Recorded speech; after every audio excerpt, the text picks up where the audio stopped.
अब हम interest based targeting को यूज करके देखते हैं। डिटेल टारगेटिंग के बॉक्स में आप ब्राउज को सिलेक्ट कर सकते हैं। यहां सारे अवेलेबल इंटरेस्ट को देख पाएंगे। इंटरेस्ट सेक्शन में आप उन इंटरेस्ट को सिलेक्ट करेंगे जिनको आप टारगेट करना चाहते हैं। इसलिए किसी भी इंटरेस्ट को सर्च करने के लिए पहले उस इंटरेस्ट से रिलेटेड कुछ कीवर्ड्स को इस डिटेल टारगेटिंग बॉक्स में टाइप करें और फेसबुक आपको उन कीवर्ड्स से रिलेटेड इंटरेस्ट की एक लिस्ट दिखाएगा। आप केवल बॉक्स में टैप करके या राइट तरफ ब्राउज बटन को सेलेक्ट करके भी इंटरेस्ट ब्राउज कर सकते हैं।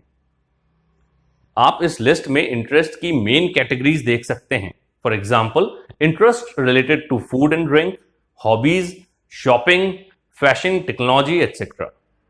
और इन मेन कैटेगरीज के लेफ्ट साइड में दिए गए एरो को क्लिक करके सब कैटेगरी सिलेक्ट कर सकते हैं, लिस्ट को एक्सपेंड भी कर सकते हैं।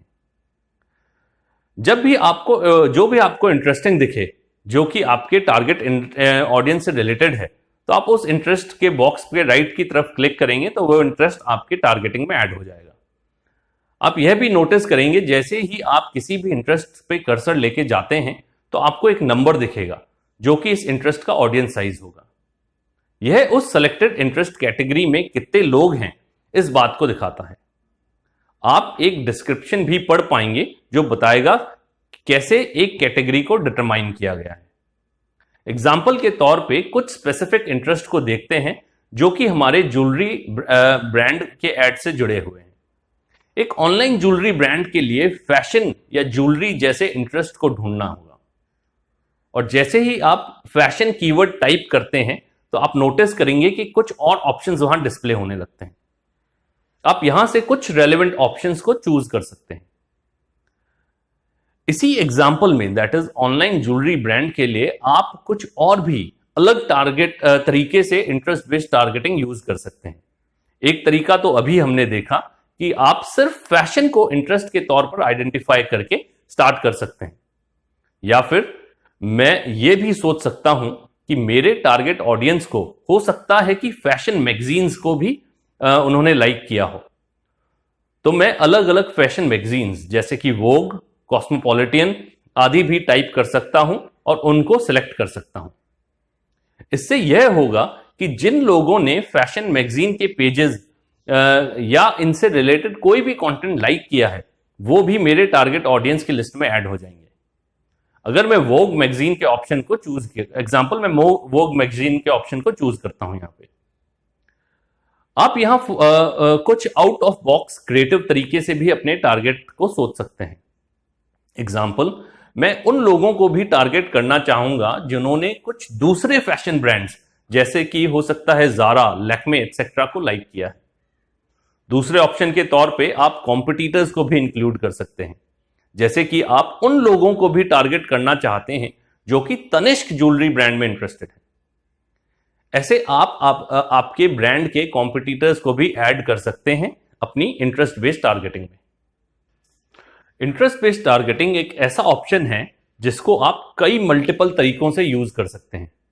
इसलिए मैं रिकमेंड करूंगा कि इस टूल तक पहुंचने से पहले उन इंटरेस्ट को सोचिए जो आपके प्रोस्पेक्टिव बायर्स के हो सकते हैं और उनको एक पेपर में लिख लीजिए ताकि आप उन्हें भूल ना पाएं और उन सभी इंटरेस्ट को यहां पे ढूंढ सकें। अब जितने भी इंटरेस्ट आप ऐड करेंगे वो एक ईदर और स्टेटमेंट की तरह काम करेंगे। मतलब कि यह जरूरी नहीं है कि किसी ने अगर सारे सिलेक्टेड इंटरेस्ट को लाइक किया हो तो ही उसको हमारा ऐड दिखे, बल्कि अगर किसी ने इनमें से एक भी इंटरेस्ट को लाइक किया है तो उसे हमारा ऐड दिखेगा। एग्जाम्पल के तौर पे यहां हम उन लोगों के तरफ देख रहे हैं जिनका इंटरेस्ट फैशन है, या फिर वो वोग मैगजीन या ज़ारा को पसंद करते हैं, या वो तनिष्क को पसंद करते हैं। यह सिर्फ उन लोगों को टारगेट नहीं करेगा जो इन सभी इंटरेस्ट को एक साथ लाइक करते हैं। जिस तरह फेसबुक इन इंटरेस्ट को कैटेगराइज करता है वो बहुत ही इंसाइटफुल साबित होता है, खासकर जब आप अपने टारगेट ऑडियंस और उनके रिलेटेड इंटरेस्ट को एक दूसरे से जुड़े हैं ये रिलेटेड इंफॉर्मेशन जानना चाहते हैं। ऑडियंस साइज बॉक्स में अपने पोटेंशियल रीच की तरफ हमेशा ध्यान देते रहें। यहां हम देख सकते हैं कि इस एड की पोटेंशियल रीच क्या है, और यह नंबर सब टारगेटिंग ऑप्शंस को अकाउंट में लेकर जो हमने अभी तक सेलेक्ट किए हैं ये दर्शाता है। आपके कैंपेन के लिए राइट ऑडियंस साइज क्या हो सकती है, ये आपके ऑब्जेक्टिव्स पे डिपेंड करेगा। अकॉर्डिंग टू मी, आपका ऑडियंस साइज बहुत ब्रॉड या फिर बहुत स्पेसिफिक नहीं होना चाहिए। टू स्टार्ट विथ, अगर आपका ऑडियंस मीटर बीच में है तो ये ठीक है। और अब जब आपने टारगेटिंग के पोटेंशियल को जान लिया है, आप अपने खुद के ऐड के लिए टारगेटिंग ऐड करना शुरू कर सकते हैं। टू स्टार्ट विथ, आप इस क्वेश्चन पे ब्रेनस्टॉर्म कर सकते हैं कि आपके ऑडियंस के वह कौन से मोस्ट रेलेवेंट इंटरेस्ट हैं जो आप टारगेट करना चाहते हैं।